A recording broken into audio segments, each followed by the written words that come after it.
It's your boy Angel. Hope and pray everybody's been blessed. I know I have. We'll be showcasing something that's honestly really been fun to play for me, and it's very underrated in my opinion. It's going to be my Timelords. It has really strong matchups against everything that's dominating the current meta right now. It really does. All of your Time Lords cannot be destroyed by battle or card effects, and so once you really get the deck rolling, it really does give those decks a problem, and it's very trollsy on top of everything like that. So if you're really into that kind of thing, it'd be you trust me, you would want to pick up the deck. So let's get into it. Show you guys what we're working with. Starting off, Triple Time Maiden. She is Bae. She really is what the deck needed. What she does is I can special summon her from my hand if I control no monsters, and then she can count as 2 tributes for tribute summon of one of my Time Lords. Also, I contribute her, the monster, and then get one Time Lord from my deck to my hand. And then the last effect is really, really good. I can banish this card from my graveyard, and then I can special summon one Time Lord from my deck to my field, rather, ignoring the summoning conditions. And the last effect, you can't special summon any other monsters in the turn that you use as effect. So you have to play it skillfully, but at the same time, once you really master the deck, it's amazing play. So like I said, Triple Time Maiden with the deck needed. Got to maximize it at 3. Next off, running the Triple Lazion, the new fireman on campus. Rather, this guy right here is really, really good. What he does is at the end of the battle phase, and all of your new Time Lords are going to trigger at the end of the battle phase. I can shuffle all of my opponent's cards in their graveyard back into their deck once he's battled, which means whether he's attacked or when he attacks himself, that happens. And then that's really, really crippling, especially for the true Draco matchup, because they really need those resources engraved to empower their Masterpiece. And if Masterpiece doesn't pop, it's really not that hard of a card to get over. So it's a really, really good card. Welcome addition. I like to maximize it at 3 simply because also he burns for 1,000 during my opponent's standby phase when they draw. And Time Lord's really biggest drawback is the fact that they don't press for much damage. So he also adds that wrinkle. So I like to maximize him at 3 to be able to see him as often as possible to continue to get the burn onto my opponent as well. Next up, triple of the best one in my opinion, Triple Camion.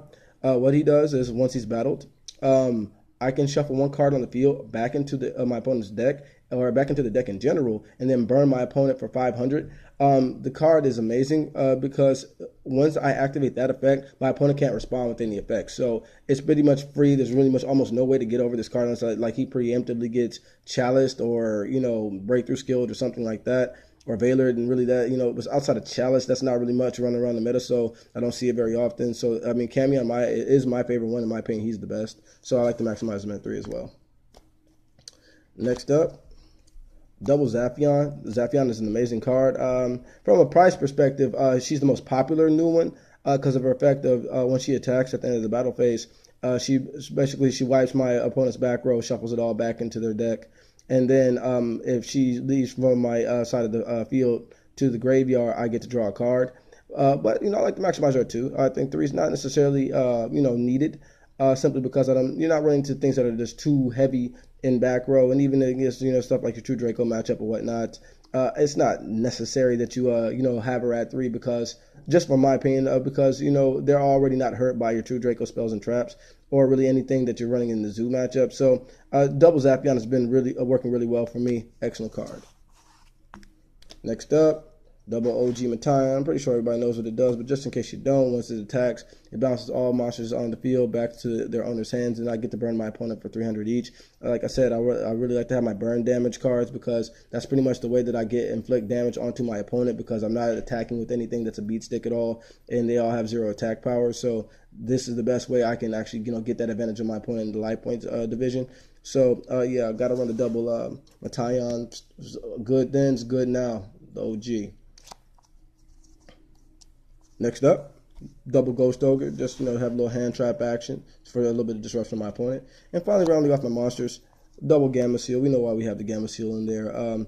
Gets over your opponent's problem monsters or whatnot. Sometimes it's still the things that you want to just get over and not be bothered with, and using your Time Lords on. And some certain situations where your Time Lords can't do anything about that. So I always want to have your double Gamma Seal or any other kaiju for that matter. Just real solid cards all around. And then really, there's really nice loops with this. For instance, I can Gamma Seal a problem card for me, and then I can Camion and then shuffle this back into my deck and get it for later use. Or there's another play where I can just Gamma Seal over something, and then I'll use my Matai, bounce the Gamma Seal back, and then they come back with another play, just Gamma Seal again. It's really, really nice. Let's round off my monsters. Next up, running double celestial transformation. What this does, I can special summon a fairy from my hand, and then I half its attack, and consider we're working with 0, it doesn't matter. And then I can destroy it during the end phase, but since my Time Lords aren't destroyed by card effects, I get to just keep the benefit of this card for free. It's just really solid in the deck. It's been amazing. Next up, double Dark Hole for board wipe. Very strong in this format. Next, double duality for consistency.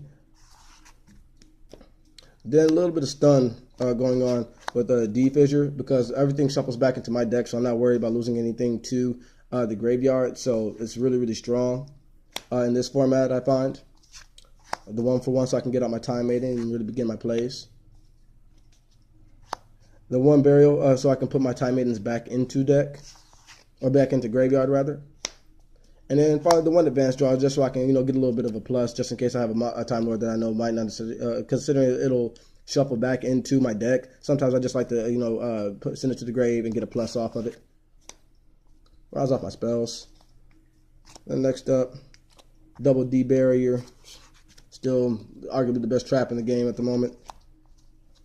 Double Mirror Force, just in case, we don't have anything on board. Still very solid, very strong, especially against dinos, because they're only protected during the main phase with things like Mish. So real solid, like the Mirror Force edition.